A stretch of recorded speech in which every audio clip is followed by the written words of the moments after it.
We will call this meeting, January 20th meeting of the Water and Sewer Authority of Cabarrus County to order. We have a quorum and we will begin the meeting. First order of business is something that we always have the pleasure of doing, and that is bringing new members into our group. So we have a couple of oaths of office that Tammy will administer. And then we will ceremoniously or unceremoniously transfer some seats. Here.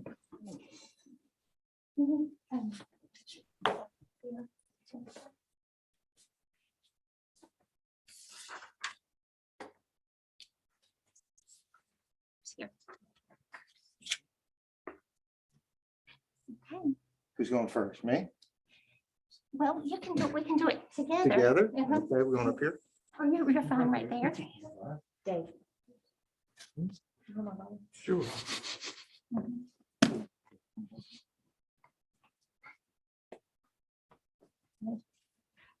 Place your left hand on the Bible and raise your right hand and repeat after me. Yeah, hold me.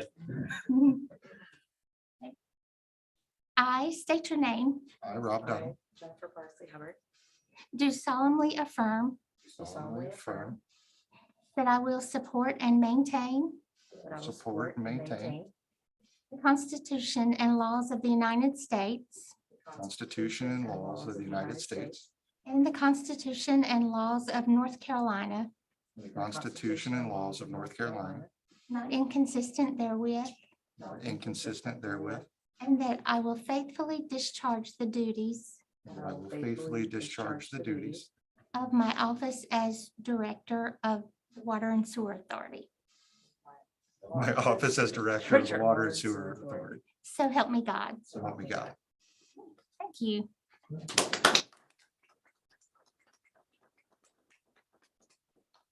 Chairman, could I have 1 second? Absolutely. You can have more than 1 second.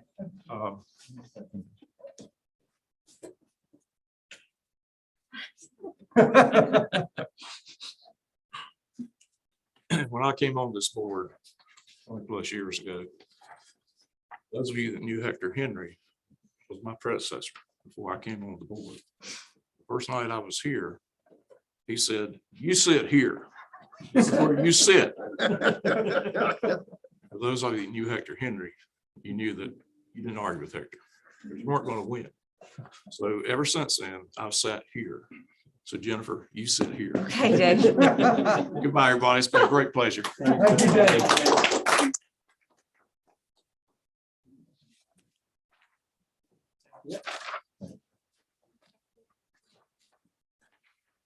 That's a lot of wisdom and experience. Yeah. Just walked out of our room, so you got big shoes. I have his number, don't worry. And speed down. Rob, thank you for your willingness to serve as well. My pleasure. Both of you adding to our group. Okay, moving on, we have some unfinished business, approval of minutes from December 16th. For approval. Second. Motion is second. Any discussion? Not, call the question. All those approved, say aye. Opposed, nay. All right, motion carries. Let's move to new business. The first item is related to the current chair position of this board. As you see in your packets, we have essentially two options. One is me as vice chair could continue to serve until July. And then the other option is to go ahead and make the decision to vote on a chairperson from this group now that would immediately fill. Is that an accurate assessment of where we are? If we vote on a person to begin the service now, does it take it more than what for this leftover piece as well as the next year too? Or is it just for the leftover piece that we're talking about? It would, well, it'd just be for this year going forward. Yeah.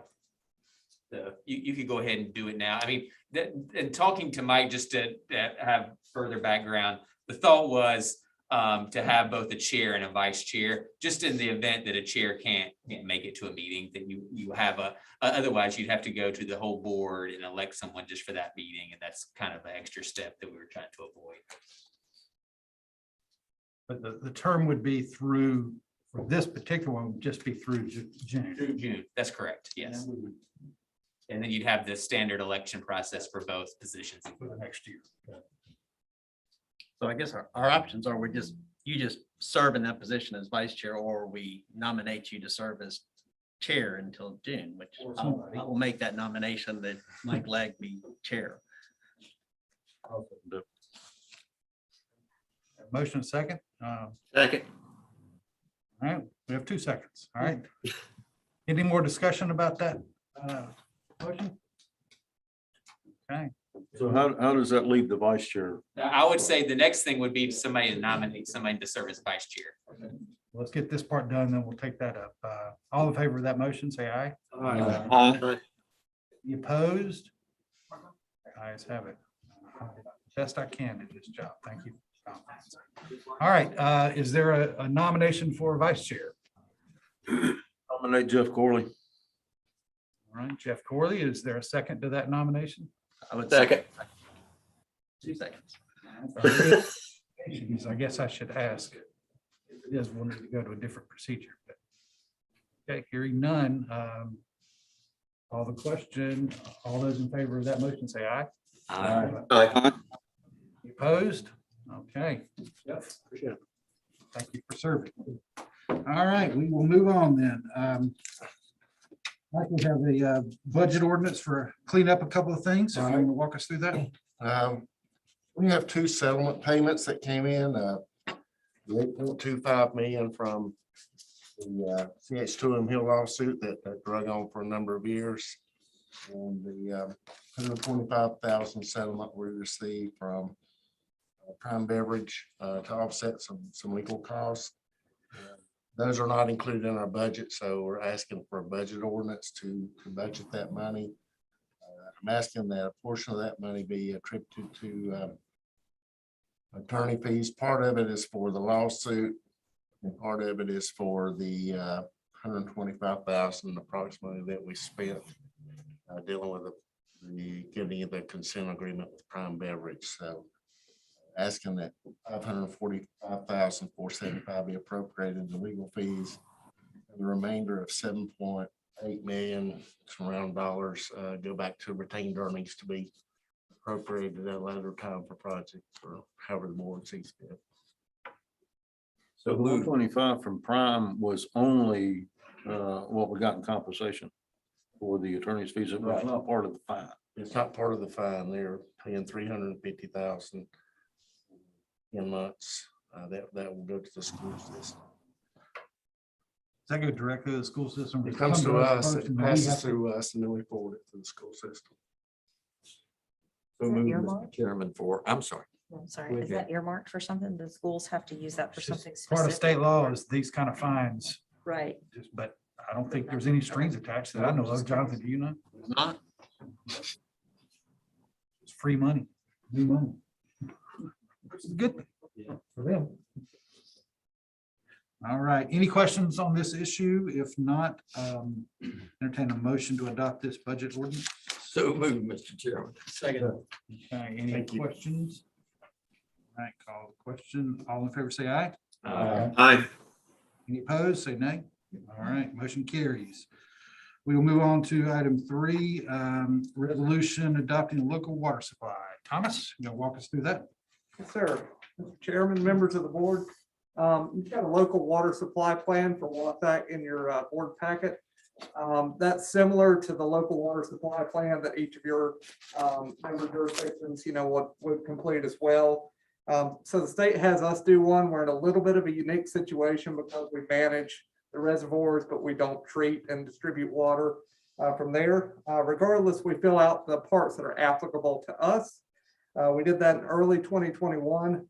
In late 2021, the state got back to us, had a couple comments and clarifying things.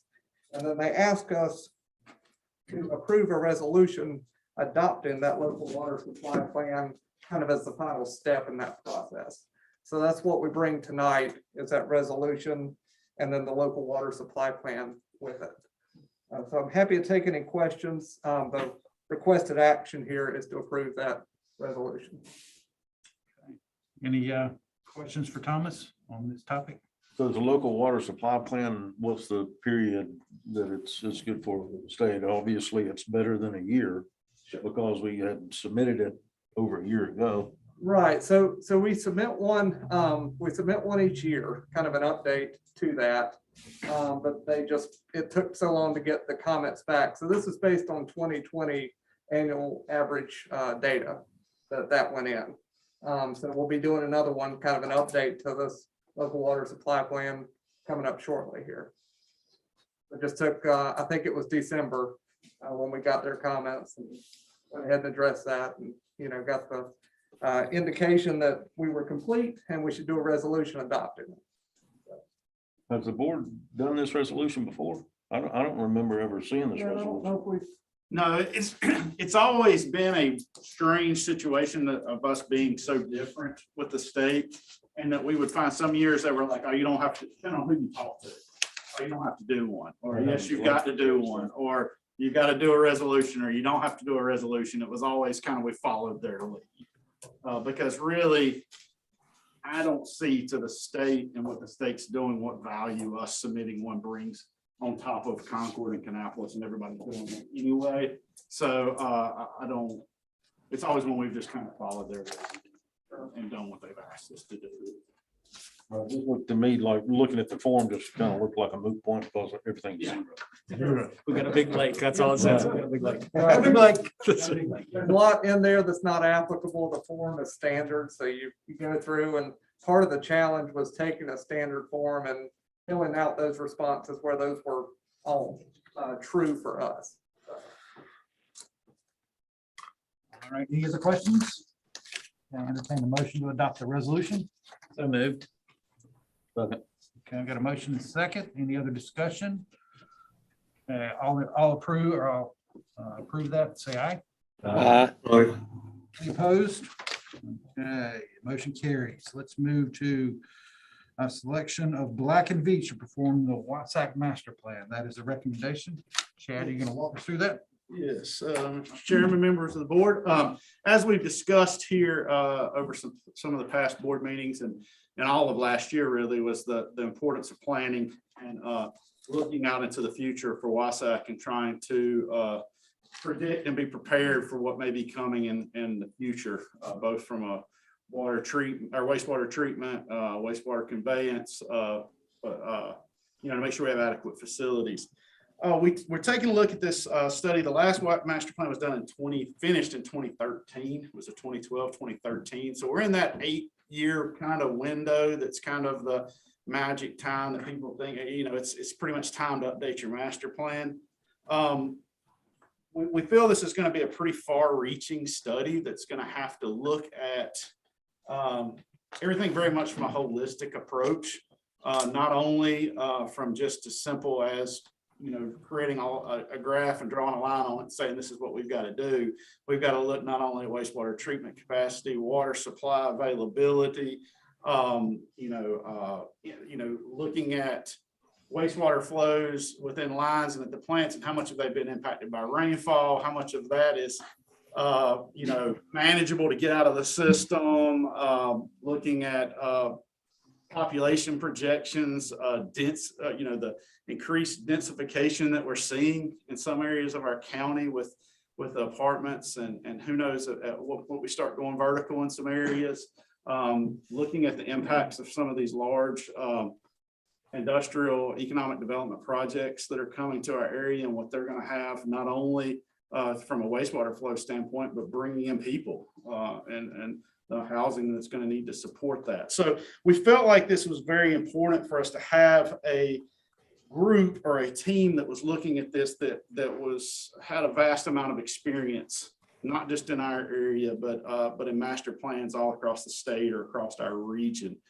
We did send out an RFQ. We got a pretty good response to that. 3 good, well-qualified teams that we interviewed. Each of those teams had a good interviews with those. Michael Wilson, Thomas Hahn, myself, and Mark Fowler conducted those interviews, questioned those teams quite a bit. And surprisingly, I think at one point, I don't think we thought we were going to come to a unanimous decision, but we ended up at a unanimous decision with selecting Black and Beach to perform this work. Obviously, Black and Beach has done a lot of work, not only for WSAC, but for a lot of our member jurisdictions in this area, and bring a lot of experience to the table to looking at this master plan. We've clearly expressed to them as staff what we view as our expectations and our goals for moving forward in this. One of the biggest is to get out from behind the wave and try to get out in front of the wave when it comes to a capacity standpoint, not only at the wastewater treatment plant, but also looking at our interceptors and making sure we're not getting behind with having conveyance capacity to get the wastewater to the treatment plant. So with that, I'll be happy to answer any questions you guys have about the interviews, about the teams, about we're working now with them on scope development, hoping to have and for you to bring to the board next month and get this project started and moving forward as quickly as possible. Ed, you might want to mention too that one of the primary things you're working on is the next permit level for. Correct. And that's really what was the starter of this, is where do we go beyond 34 MGD at Rocky River? To do that, you have to do most of the work that's involved with a master plan to support that permitting effort.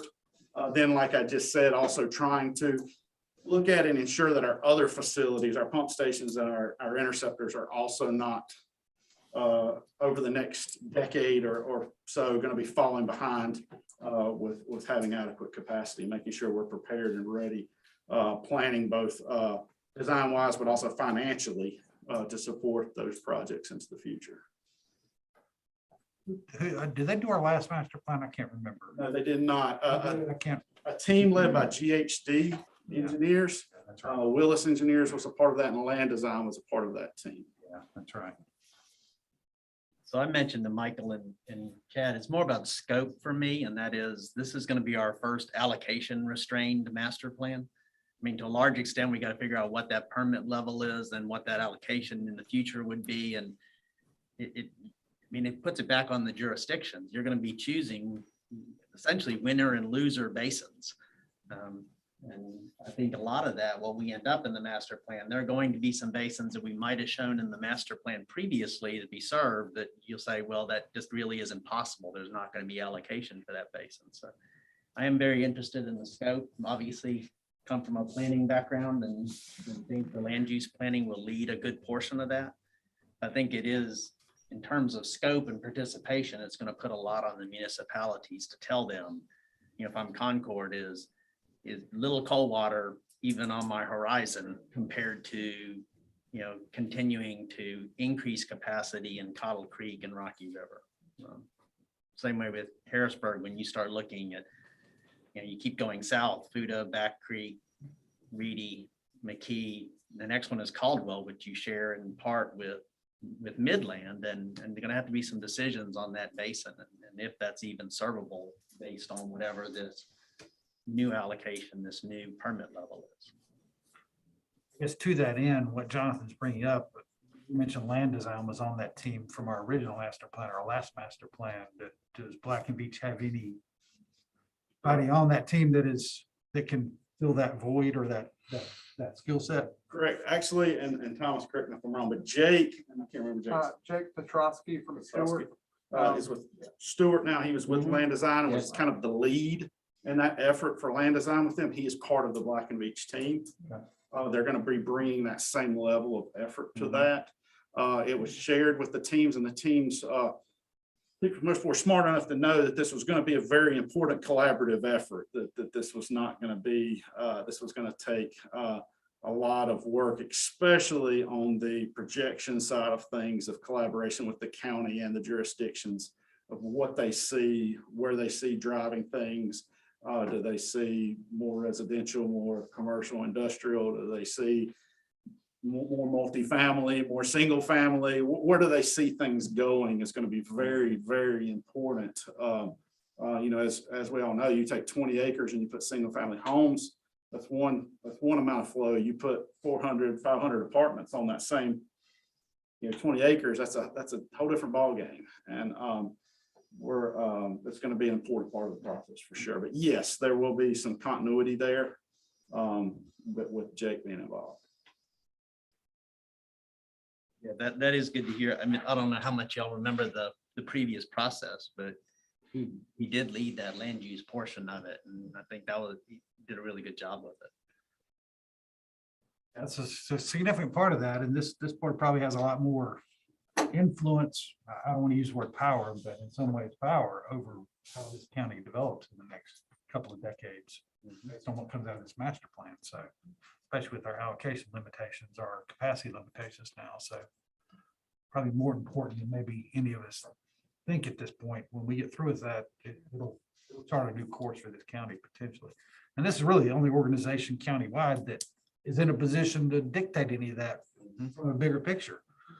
We have all kinds of agreements individually, but collectively, this board can do a lot. It's maybe a little outside of our typical mission, but we can dictate a lot of things that are hinged on water and sewer, especially sewer, that nobody else can do. So pretty significant effort, I think. And to let the board know, we conveyed to the teams, and I think Black and Beach as well, positioned to do this, that I'm not a big fan of the phrase outside the box. I think it gets overutilized, but we are going to want to look from a wastewater treatment capacity besides just in the box of expanding Rocky River wastewater treatment plant. Does it make sense at the size that our county is getting, the size that our system is getting, for there to be a new plant relocated or located somewhere up in the system that would be a 5 or 10 million gallon a day treatment plant that is on upstream? A lot of those options are going to be looked at. Obviously, you go to a new greenfield plant now, you're 10, 12 years, I mean, you don't, those things, that takes some time. So you've got to start looking at that sooner than later. You cannot, and there's probably, if that was to even happen, there's probably a combination of an additional expansion to Rocky River to something of beyond 34 and the creation of a new plant somewhere. I'm not saying that's going to happen, but all of that's going to be looked at because of just, that plant's getting big. I mean, that's a lot of impact when you start having to upgrade all those pump stations and to get all that flow to that site. Jonathan and I had a sort of off the cuff conversation last night about, wastewater reuse, and whether that's something that this plan ought to examine. And there's plenty of places in Florida and Arizona and other places that do that because of necessity, but that's something to consider. We could be reaching that necessity. Right? I mean, let's not sell ourselves short that that's not for us, because it may be. I mean, these expenses are not going to be cheap. I'm not saying wastewater reuse systems are cheap either, but and there's all kinds of controversy with that, but other communities have made it work. So at least examine it. I hope this scope has some of that in it. I'm sorry. And because of the limited number of receiving streams that have the capacity to receive what we're talking about, the locations are going to be fairly limited as to places that could be suitable for a new plant. So all that's going to go into defining even where that plant could possibly be. Correct. I'm curious, Chad, based on realizing that you haven't defined the scope yet, but at least you have a pretty decent idea of what the scope's going to be. Have you an idea when this project would be completed yet? So the completion of this project, as we see it right now, will be the submittal of the official permit package request to the state for expansion for the next permit at Rocky River. Okay, that will take an extended period of time. That could be a 2-year window from now. One of the big deliverables that we really pushed on is by the end of this year will be the kind of the CIP impacts that we would see from a interceptor, pump station, and potential plant, because next year is when we have to redo the system development fee calculations. And it's going to be very important to have those updated numbers of what infrastructure is going to be needed over the next decade. So that is one major deliverable that will kind of put a bow on kind of maybe the typical master plan process in that 11, 12-month window. But then there's going to be kind of this permitting side depending on how quickly river modeling goes and how quickly the state works with us in response to us, how long it takes till we ultimately submit for that permit beyond 34. So you see an extended relationship with the beach, master plan, and then continue to help us through the process. Yes, Maybe and all that. I do. But we're kind of cutting it clean to where when we make that submittal of that ultimate package to the state for that would end this scope and fee. Then if we were not happy with where that relationship was or how that work was being produced, then we would have the option of moving. That's another approach. Okay. So I see you've got the scope of the service fee kind of tentatively planned for next month's meeting. Is that going to be complete enough so the board can Yeah. see before the meeting? Yes, yeah, that's the plan. It would go out with the board packet.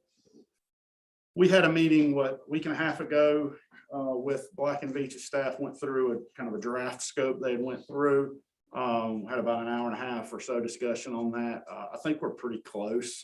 They should have us a draft scope here very soon. I think there'll be a little tweaks back and forth on that. But I don't think we're far off on that. I think that should be doable. Any other questions for Chad on the master plan? If not, I'll entertain a motion to approve the recommended selection of Black and Veatch to perform the WSAC master plan. Move, Mr. Chairman. Motion. It's Lynn, I'll second. Now Lynn's got our second. Any other discussion? Okay, all in favor, say aye. Opposed? Okay, motion carries. We will move on. Got a report, I guess, our WSAC distribution, capacity distributions. Yes, sir. Seems like a long time coming to be able to finally put this memo together and send out to actually distribute these first capacity allocations. A lot of work went into this by our member jurisdictions, WSAC staff, legal counsel, the board, capacity allocation committee. It touched a lot of people in our county trying to work through this process. And so it felt good to get these first calculations out. As you can see from the memo that was attached and included, there was actually 3 pots of flow that was allocated out as outlined in the interlocal agreement. That very first pot was pretty small. It was the remaining amount of capacity that we had at the end of the year. It took into account some approvals that were done in November and calculated out to some capacity going to each jurisdiction. It was a pretty small amount. The second pot was a nice benefit of it really drying up in the fall for us, that we had an additional over 900,000 gallons of capacity that is as recent as July and August. We weren't confident we were going to have a big pot of flow there. So that was definitely a blessing when it comes to getting more capacity in the hands of the jurisdictions to be able to support projects. Or excuse me, I misspoke there. The second was the first half of the flow factor reduction, the single family flow factor reduction. Sorry about that. I would like to note on that, we did see that, first of all, this is only about somewhere in the 65%. The multifamily is going to be another 35% of the total amount of flow factor reduction. So while this number was 550,000 gallons, we do anticipate the multifamily, if it's at 80 gallons a bedroom as well, will be over 250,000 gallons as well, somewhere north of that. I don't know if you were right that exact number. I don't have the exact number. But it's going to be a significant amount of flow. I will note, as outlined in the memo, the base amount was allowed, the 16.67% was taken off of the total for single family only. That base amount will again be taken off the multifamily when it comes up. So that will be additional base amount going out when we ultimately get the multifamily flow factor reduction numbers back on that. I'm still optimistic that will happen within the next month or two. I'm not making any promises. Optimistic about anything. Maybe I should say a month or few, not two, but that will happen. So far, we're trying to wrap up those calculations to be all submitted to the state in the way that they want it with the bow and wrapping on it that they want it. So far, the numbers back up that it's less than 80 gallons per bedroom. We knew it was going to be, and so far the numbers justify that. So I don't know what rabbit they may pull out of the hat, but I expect that we will get approval on that. Or I'm optimistically hopeful we will.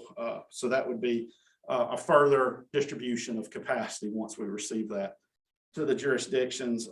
Then the final one that I've already spoken on was the not over 900,000 gallons from reduced flows. There will be a fifth and additional distribution, and that will have to do with the updates of the audits of projects that were brought online. That number seems like it's not going to be quite as high as we thought it was going to be.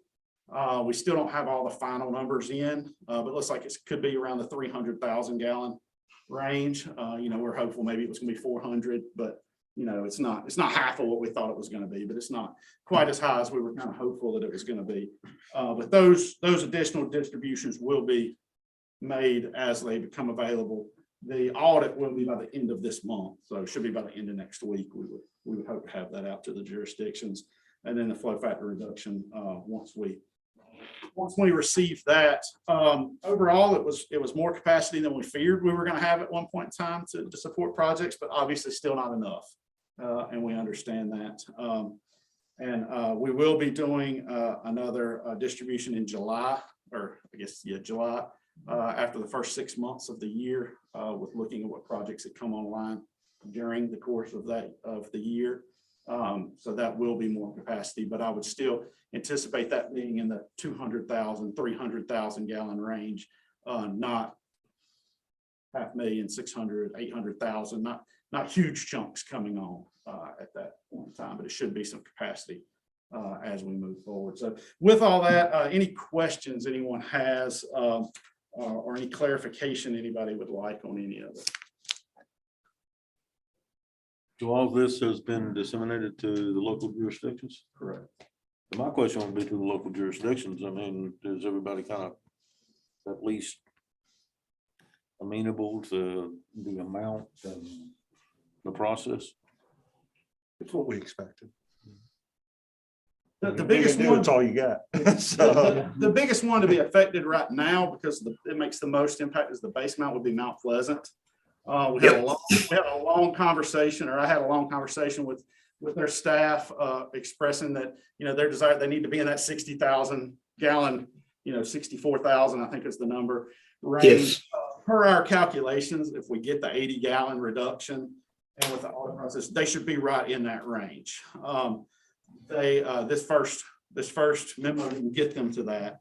And we have had discussions with their staff and with Mr. Sells, and we're optimistic we're going to get there. Not fast enough, but we're working towards that. So those base amounts not being as big in that first memo just affected Mount Pleasant, Harrisburg the most. Affected everybody, but affected Mount Pleasant, Harrisburg the most. Jim, you want to add anything to that? Yeah, my staff called just a while ago, and they're very concerned about it because we've got projects coming up on 49 that's been planned for a long time. And if it goes like it is, we will not be able to do that project. We've got a couple big subdivisions going in. One big subdivision on 73 and 49, that looks like it's gonna be okay. But we've got another one that's gonna come in Green Acre, right beside Green Acre Circle. If you're familiar where that's at on Highway 73, we put in a pump station several years back, back in 08, I believe it was. And then the market dropped and they couldn't build it. Now they want to come back and build, and we're working with them on that. But there's, like I said, there's some concern. One thing they asked me is like, when will that percentage ever change? Do we go back and reevaluate and say, okay, Mount Pleasant's growing now, so we'll see more percentage of the system that we're using. I mean, if we keep growing, naturally, the more you use, the more percentage you're going to be in using of the overall flow. So when will that be evaluated? That's evaluated annually on a rolling 5-year average. So Michael, correct me, I believe Mount Pleasant went from 1.42 to 1.45. Right. Which is slightly a very slight change. But that is a rolling 5-year average and updated annually. And that's on a See what calendar. it says, you know, everybody's wanting to guarantee the sewer's gonna be there before they start the project. And like I say, the big thing right now is the 49 old school project, which the way it looks, we wouldn't have the capacity to do it. I mean, just for some perspective, we probably have 16 projects, large and small, mostly large, that are probably 80% of them will be able to get some allocation and phasing and all that. There'll be, you know, a small percentage that won't. And then we have 30+ projects that don't have preliminary plan approval, but they're in the process that they just will be told no. So there's gonna be some pain for sure. That's just the way it is. So We're it's, barely able to do anything but above big subdivisions. And I said that earlier on when we started this, if we ever get the big project come in, which is not big to Kannapolis or Concord, it's big to us. Yeah. Because we're so small. What do we, I guess we just have to turn it down? that's tough. Something we gotta continue to monitor. Because we talked about that earlier when we first started this, you know.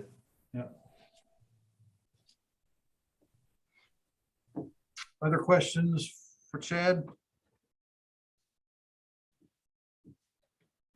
Yeah, no issue on that. Thanks for the info. We'll move to public comments. So it looks like we have any visitors? Open it up if there is, and since there's not, we will move on. At a closed session, I'll entertain a motion to go into closed session under 143-318-11A1. That's it. That's the only site, I guess. So moved. All right. The motion is there a second? Second on the floor. Any discussion? All in favor, say aye. Opposed? Okay, we stand in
get back to the regular meeting.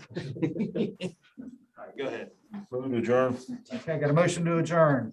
Second. Second? Second. Any discussion? All in favor, say aye. Aye. All right, motion carries. We are adjourned. Thanks for coming.